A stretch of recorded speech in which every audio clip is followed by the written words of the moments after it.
So, Mr. Coates, you have been lauded as the public black intellectual of this generation. And you have, this is what's here, and you... Who wrote that? Right. And you have the blessing of our elder, Miss Toni Morrison, who says that you are the next James Baldwin.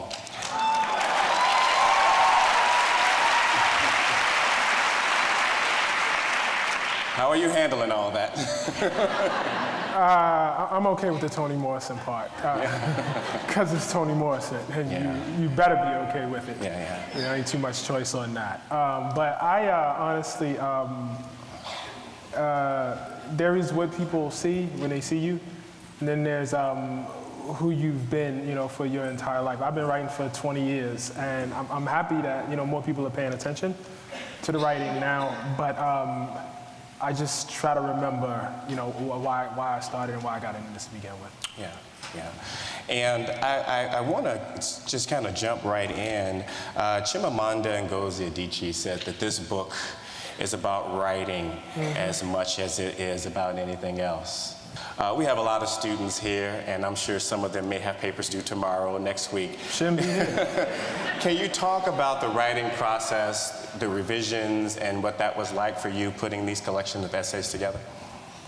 Yeah, I think when people see a finished book, they often think like you just sat down and literally wrote the book. Like you just made the book and here's the book.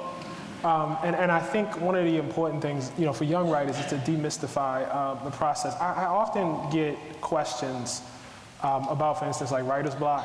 Well, I have writer's block. What should I do? What's the cure for writer's block? And I always tell them typing is the cure for writer's block. You gotta type something. You gotta type something. And often what happens when we type is we have a vision in our head of what the thing is gonna be, and when we type, it's so far from the vision that we get up and we just totally give up. Everything I've ever written started off in what could be, I think, accurately termed as suckage. It starts bad. It starts bad. No one should see where it starts. But I think if there's anything that that makes you a writer, it is the ability to say, okay, that's bad. I'm gonna go to bed right now, and I'm gonna just put that away for a minute. And I'm gonna get up the next morning, and then I'm gonna type over what I typed yesterday, and maybe even type some more. And then at the end of that day, you say, okay, we're out of suckage now, and we're firmly into bad, a region called bad, okay? And you go to bed again, and you wake up, and you go, and you type some more over top of what you wrote the day before, and add some more typing. And then you get into somewhere in the mediocre range, and if you're lucky, you'll over a period of the next few days get somewhere to that approximates good. But good is never what's in your head. What's in your head is magical. It's beautiful, and if the world could hear it, everybody would get up and dance. That never makes it to the page. And I think the challenge, for young writers especially, is to accept that. To accept the difficulty, to accept their own suckage, to accept, because everybody, has it, to accept the bad, part of writing. It can be discouraging to read a finished product. You say, I'll never do, I've done that, I will never do that. But you are laboring under the misapprehension that the person that did that just did that. That is something natural about it, as opposed to the craft of working over and over and over again. Writing is revising. I was hoping you would say that. Yeah, no, it is. It is. I rewrote Between the World and Me, I think 3 or 4 times. And every time, until we got to the last time, I was afraid that it wasn't going to be a book. Like that was my big fear. I didn't think it would actually make it into an actual book. And I think what distinguishes writers is the willingness to face that possibility head on. Yeah. You mentioned in the notes from the 7th chapter that to be a black writer was to be drafted into the greatest questions of freedom and democracy. Can you talk a little bit about that? Yeah, sure. So America is a profound experiment. The people who came to this country and killed the native inhabitants and brought a bunch of people enslaved with them, did so under the idea, incredibly having done that, did so under the idea that they were escaping the sins of old world Europe, that a new world, a new man, a new kind of humanity would be reborn here. You can see this kind of romanticism in a lot of Jefferson's early writings, that there would be this great distance between corrupt, monarchical Europe and this new world of settlers and yeomen who were honest and possessed of virtue. And that vision is still with us. The flip side of that vision is the African-American experience. It's not the only flip side, but it is the flip side. And it's also the foundation on which all of that romanticism rests. Right. It, along with the land theft and destruction of the Native American populace, is the thing that made America possible. To try to understand this great experiment, which is America, which is the oldest Enlightenment republic in the world, and to study that from the perspective of the people who systematically and almost necessarily were left outside of the umbrella of human and civil rights, is the greatest perspective for how to see it, because you can see everything that was kept from you. You can see all of the shortcomings. You can see the thing honestly, as opposed to the people who are within it, you know what I mean, and must struggle and must labor to see it. We have to see it honestly. Our lives depend on it.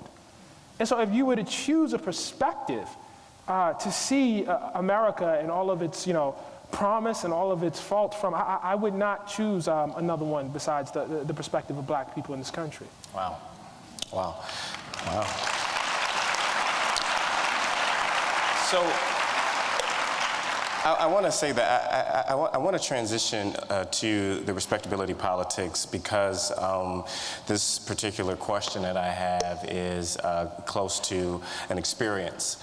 On Saturday, I went to a funeral of a young man who was 20 years old, shot and killed in Chicago 2 weeks ago. I've known this young man his whole life. How old was he? He was 20. Okay. I've known his mother his whole life.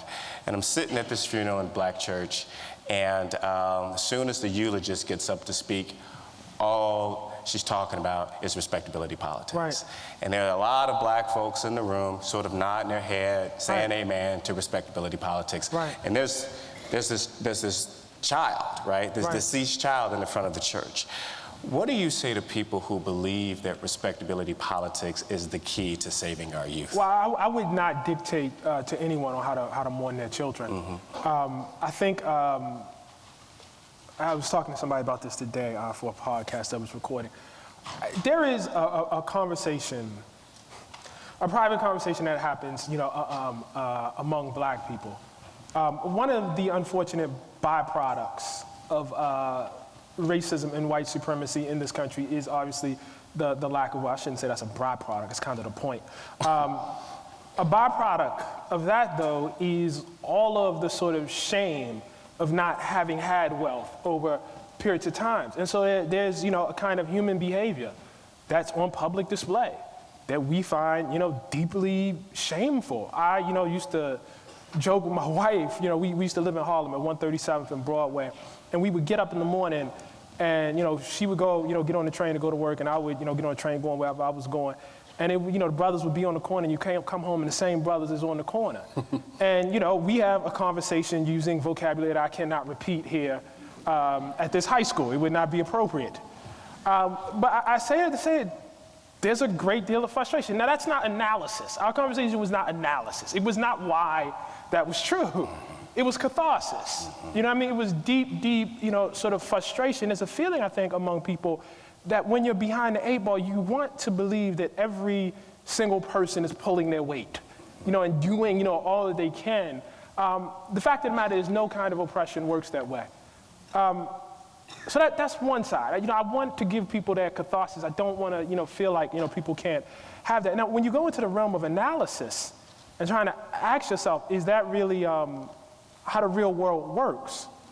Well, you have no better illustration, of it than your previous president and your current president. Listen, this is just facts. This is facts right here. It's quite clear that you can, brag about sexual assault on tape. You can conduct yourself as rudely as you want. You can, be foul, be, mean. You can be degrading towards women, in your vocabulary. You can be bigoted. You can dismiss judicial officials because they are quote unquote Mexican. You can do that. You can incite violence at your rallies. And if you're white and you're rich and you're male, you can be president of the United States doing that. There's no need for respectability politics there. Yeah. You understand? Like, you don't have to conduct yourself a certain way if you have those things. Yeah. Respectability politics is for the weak. It's for people that don't have. The strong don't need to be respectable because they have strength. They have guns. They don't need to make them, so they determine what respectable actually is. For you, not for them. Right. And so I think as analysis, it obviously falls short. Nothing demonstrates in the wide gulf of what Obama had to do to be president and what Donald Trump had. Well, you said right here in the book, you said to secure the White House, Obama needed to be a Harvard-trained lawyer with a decade of political experience and an incredible gift for speaking across sections of the country. Donald Trump needed only money and white bluster. That was it. It'll take you far in America. Wow. So you write in the book also that white supremacy is a crime and a lie, but it's also a machine that generates meaning for white people in America. This existential gift, as much as anything, is the source of its enormous century-spanning power. Is that a definition of white supremacy? How would you define white supremacy, Ta-Nehisi? The belief that in this country or in the world, there should be a hierarchy, and the people that should occupy the uppermost portion of that hierarchy are white. And all of the systems that go into making that into into reality. I think that's a prevalent belief in this country. Again, I think it was demonstrated in the last election. I hate to, keep banging on this drum, but every day, literally every day, Donald Trump does something that Barack Obama just simply could not do. I was reading a story when I was on the way out here. Trump called a guy whose, a kid had died, fighting, in the military, and offered to do $25,000 and just never did it. Just never did it. I mean, it's in the Washington Post. And if Obama couldn't be governor of Illinois like that. You understand? I mean, these are ways like that you can't function when you won't make it off the street. I mean, you really, there are behaviors that, you can't even make it out the neighborhood acting like that. You end up in jail quickly. And so the very fact that this is possible, that somebody like Trump can be, I don't know how you explain it any other way, really. Yeah. So here's what a couple of other folks have said about racism. You've got Shirley Chisholm, who says that the difference between de jure and de facto segregation is the difference between open, forthright bigotry and the shamefaced kind that works through unwritten agreements and real estate dealers, school officials, and local politicians. James Baldwin says there was not, no matter where one turned, any acceptable image of oneself, no proof of one's existence. One had the choice either of acting just like a nigger or not acting just like a nigger. Only those who have tried it know how impossible it is to tell the difference. That was good, right, Paul? So, what are they trying to teach us about racism here, Shirley Chisholm and James Baldwin? Well, I'm sorry, I'm going to decline to answer that question because I just heard those two quotes. So I actually doubt I have something intelligent to contribute. Those were great quotes. Okay, good. Okay. Yeah. Well, good. Let's move on. All right. I love those quotes too, by the way. Yeah, no, they're great. Spectacular. I can't improve upon them. So the legacy of Malcolm X and why his vision lives on in Barack Obama, you say that, and you quote Ossie Davis when he eulogized Malcolm as being our living black manhood, our shining black prince, and only one man today can bear both of those honorifics, Barack Obama. Connect connect Malcolm and Obama for us, because usually folks don't think of Malcolm X and Barack Obama in the same sentence. Well, that's something you should know about We Were 8 Years in Power. I don't stand behind everything that's in the book, and in fact, most of the essays, go through like why I don't, what I stand behind and what I don't stand behind. Yeah. Having said that, I do think there's something to that, and that is that. Malcolm X made you proud in a particular way. And I think, as much as, there was the political side of Malcolm, but there also was the upright sort of, cultural, I'm going to say what I'm going to say, and I'm going to be dignified and you're going to respect me, sort of part of him too. I can remember like watching Barack Obama in debates. And there was a particular feeling that people got seeing him that I think we had not had in a long time. It was not the feeling you got watching Al Sharpton in debates. And Al Sharpton's perfectly intelligent. I'm not, it's no disrespect. It was not the feeling you got watching Jesse Jackson in debates. Jesse's perfectly, intelligent. I think his, runs were historic. There was something really particular about him. You felt represented, you know what I mean? And like well represented. I was talking to this guy, I was saying, like one of the greatest gifts I think Barack Obama gave black people is you never had to apologize for Obama, right? You never was ashamed of him, and we appreciated when he started saying, right, and I know that's a low standard. That's a really, really low bar. But there's so many oh my people moments, like when you're, black, and they run the gamut from, you're watching some, music video and Nelly is swiping a card, down some stripper, and you're just like, come on. Like this is how I'm represented to the world, you know what I mean? Allen Iverson, and I recognize these are guys who are not politicians. I love Iverson, but he's like, practice. You talking about practice, he's like, come on, Allen. Come on, man, come on, don't do this in public. Like, don't do us like that. I was in DC when Marion Barry came back to power after he had gotten, And it's like, on the one hand, you resent white folks holding you to a higher standard because you start, looking and, it's the same thing. They ain't no better. You know what I mean? But at the same time, it's like, why do I even have to have this conversation? Why do I have to defend the fact that you got caught smoking crack? Like, why is that a conversation I have? And all of us sort of feel that, right? Like, it's just like, come on, man. And you never had to defend Obama. Like, it wasn't, wasn't none of that. You know what I mean? There was a sense of, I think, pride that you got, and I don't think that can be really underestimated, to see yourself manifested out in the world. I want to add to that, though, and just be really clear.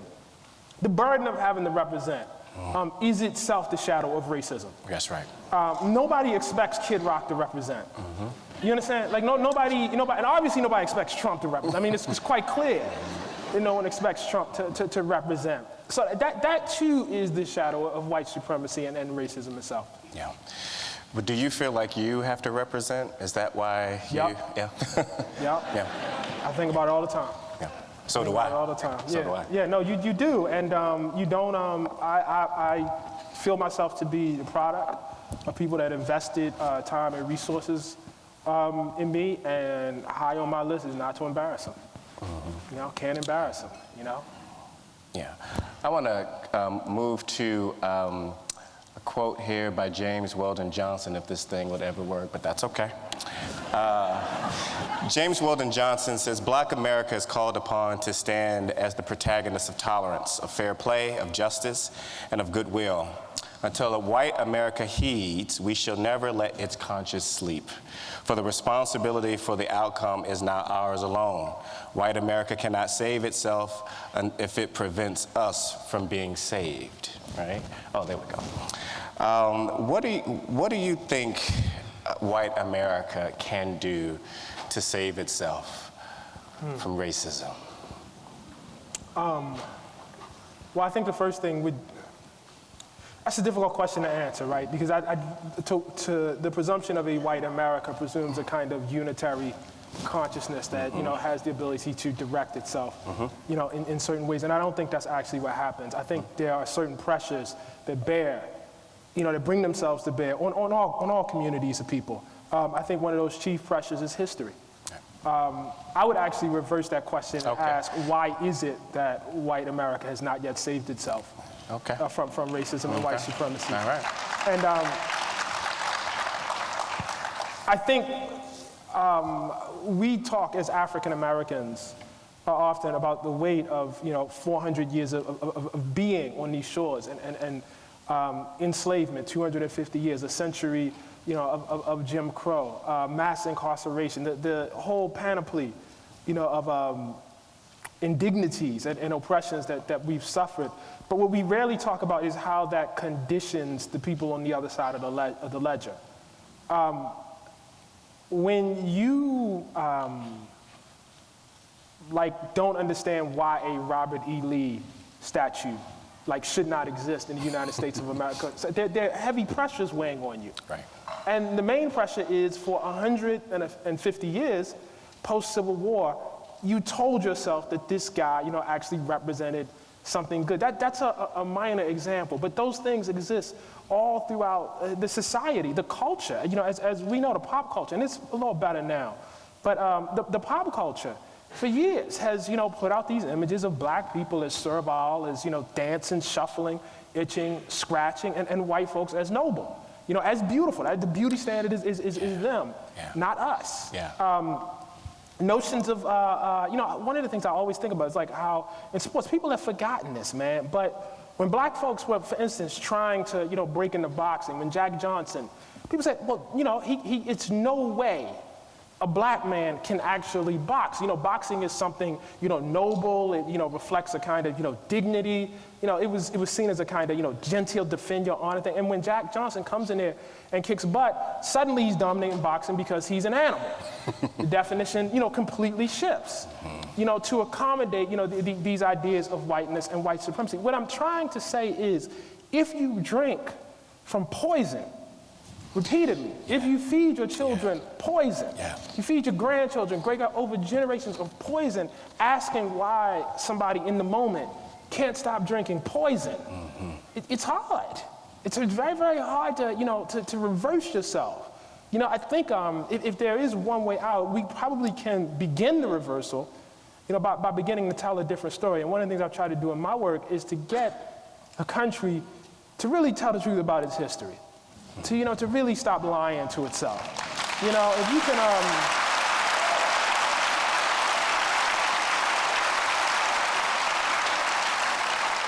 and that's not the whole battle. Right. That's not the whole battle. But if you can take that first step of, to stop lying about yourself, I think that'd be good. Yeah. So, because I want to follow up to something you just said. Malcolm X said this: "You will never get the American white man to accept the so-called Negro as an integrated part of the society until the image of the Negro to the white man is changed, and to the image of the Negro of himself is also changed," right? And then my question is, what do black folks have to do to get free from the gravity of racism and its impact on our identities and consciousness? You talked about drinking the poison, right? How do we get free from this vortex? If I knew that, I would not be here talking to you. None of us would be here. No one would be here to listen if it were that simple. I don't know. I mean, that's the easiest answer. Again, in the work that I do, I think a correct understanding of history. I think, as you talked about that funeral, for instance, earlier today, I think even as we have our catharsis, understanding, and I think we do understand this actually, but on some level, understanding in the most literal level possible that the dying and the violence that is happening, in certain aspects of Chicago, in certain cities across this country, is not accident. I don't mean in the conspiratorial sense. I don't mean like there's 6 men in a room, plotting, genocide. I mean that there have been certain decisions made over the past 100 years in cities about who's going to live where, who's going to get to live where, about who's going to be able to buy housing in certain places and who's not. About whose problems deserve, the solutions of the criminal justice system, and whose problems deserve something a little bit more sympathetic. About how we treat kids in predominantly black and brown schools, and how we treat kids in other, schools where folks are wealthy and have a little bit more privilege. When you make a suite of choices, public policy choices, reinforced by private institutional choices, there tend to be certain effects. There tend to be results. So if you can uncover that, I know for me, like I always say, like, it's tough dealing with the effects of, having a boot on your neck, right? All the choking and the not being able to breathe and all of that. But to understand the nature of the boot, to understand what's actually happening, is in its own way liberating and freeing. I want to go back to a conversation about Obama just for a second. You say that Barack Obama governs a nation enlightened enough to send an African American to the White House, but not enlightened enough to accept a black man as president. All right? That's pretty good, right? And then you talk about this idea throughout the articles of plundering. And I think I have an example of plundering up here. And this was published in the New Yorker in 2009. And my president was... No, New York Post. New York Post, yeah, sorry. New York Post. New York Post. Yeah. New York Post. It said, "In My President Was Black, you recount what many people would call dog whistle politics. Sarah Palin saying that he's shucking and jiving. Newt Gingrich saying he's the food stamp president." And then you have something like this that shows up in the New York Post. You talk about plundering. Can you give us a definition of the plundering of Barack Obama? Well, when I use that term, I apply it a little bit more broadly. Yeah, you do. I apply it to the 40 million African Americans living in this country. Yeah. When I used that term more in the case for reparations. Yeah. And the argument made in that piece is that plunder is the correct way to understand the relationship between communities that we call white and communities that we call black in this country. That is to say, traditionally, we have pitched this idea that you have these two races that just can't seem to get along. That's in all of our vocabulary. For instance, the phrase race relations, as though you have two equivalent powers, two cousins, each with the same, equal valence in the society. And they can't, for some reason, bring themselves together. But in fact, I think the more accurate way to understand it is the relationship between a pirate and the victim of piracy. That's actually what happened. I mean, slavery is not merely morally brutal. It is the taking of literally, the fruits of someone's labor for yourself through torture, which was legal in this country for 250 years. It was okay to do that.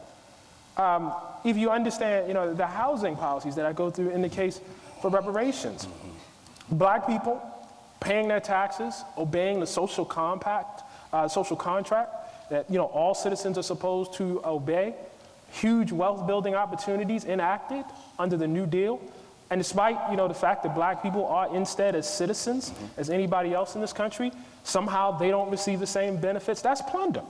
That's plunder. If I take your tax money and I give it to somebody else, and I don't give you back, the same thing I give them, I have taken from you. The period of segregation in this country, which we don't think about that as taking from black people. But if you are, again, paying your taxes, and you're, obeying the social contract, as obeying the laws, like everybody else, And I give one group of people the ability to vote, which is to say, to decide how those resources are spent and used, and I deprive that of you, I have taken from you, I have plundered you, I've taken something from you. If I build a library system, a public library system, and then tell you you can't attend it, having used your tax money to do it, I've taken from you. If I have, a system of public pools, and I tell you you can't swim in those pools, but I've built them with public funds that I've taken from you, I have plundered you. If I build an entire university system, and you have to be tear-gassed and beaten in order to be admitted to that university system, I have taken and I've plundered from you. And you can find the line.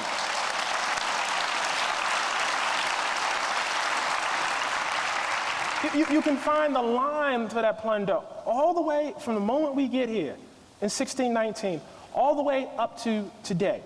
If you have citizens in this country and a decision is made to address the problems that they have, the drug problems, the violence in their communities, through the tools of criminal justice and incarceration, which effectively creates a job program for other people, because we know where those folks end up, going to jail and where they're housed. And when other folks have problems, for instance, an opiate crisis like we're having right now, and I decide to do something else and address that in a very, very different fashion, I have plundered from you. I have used tax dollars to do something with one group of people that I would not do to someone else. And so I think when you begin to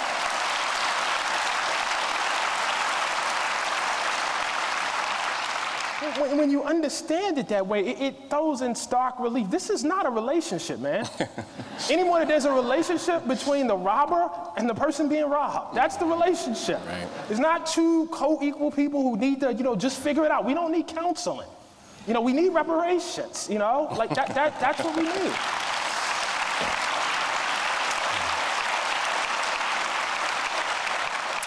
Let's go to notes from the 8th year, right?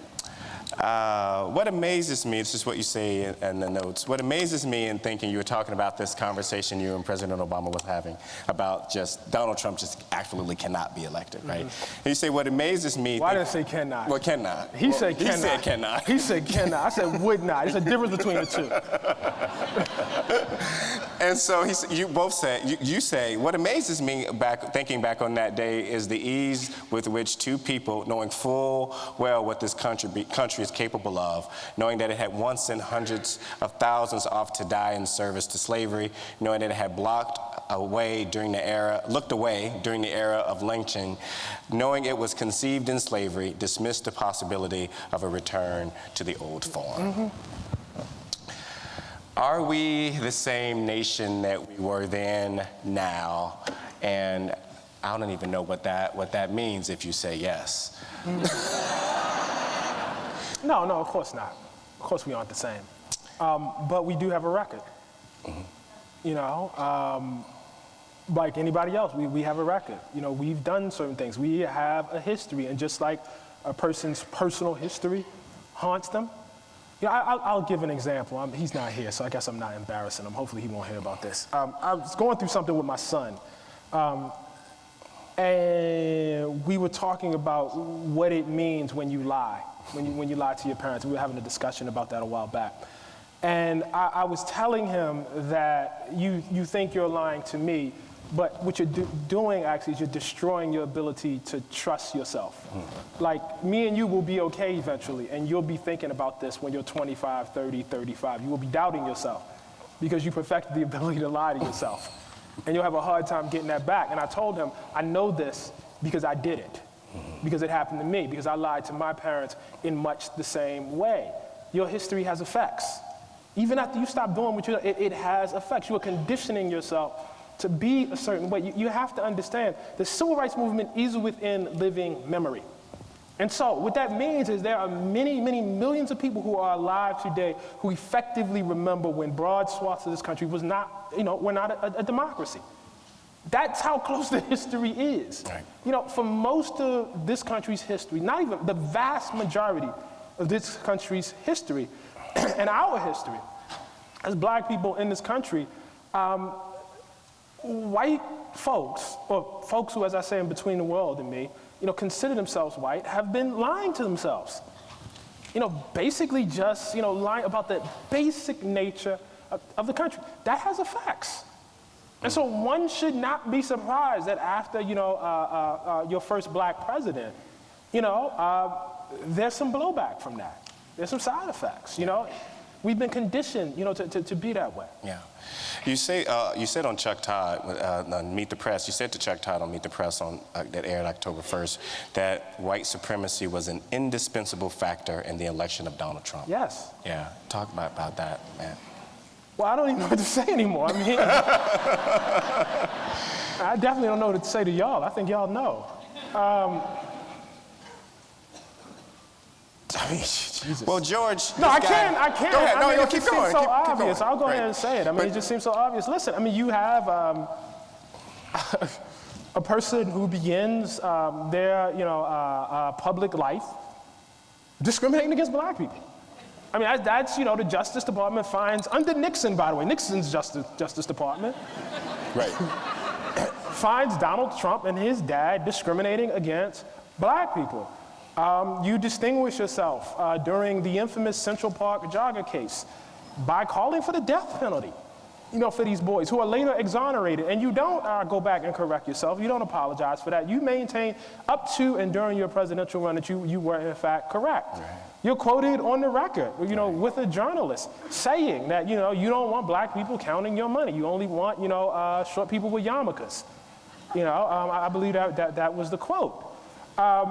During your presidential run, you put forth the notion that a judge should not be able to oversee your case because they are, in your words, a Mexican. Your political rise begins with the notion that the first African American president is not a U.S. citizen.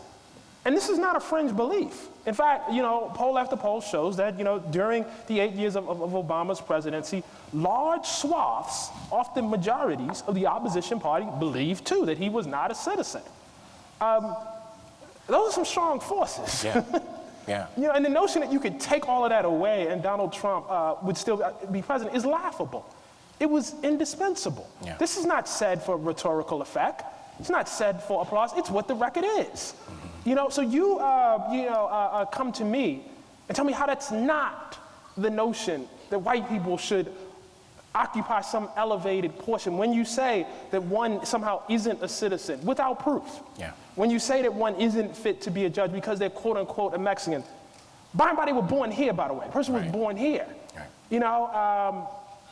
I just, so if I have hesitancy to answer the question, it just seems obvious. No, you're right. I agree with you 100%.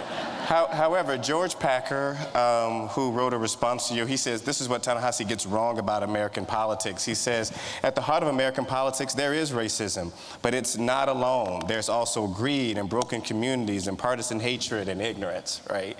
And he's sort of challenging your idea that He's not, though. He's not. None of that means that white supremacy was not essential to Donald Trump's rise, which is what I said. Right.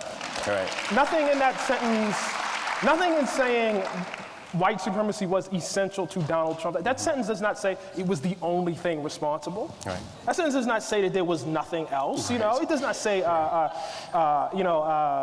Comey in the letter was completely irrelevant. Right. It does not say that, sexism had nothing to do with the campaign. It doesn't say any of that. Right. It says white supremacy was essential, and the only way I've found that, and I think George is a fine journalist, I really do. I don't mean that in any sort of, condescending way, but the only way people have, found to combat that claim is to act like I'm making another claim. Right. Which, they're much more interested in debating.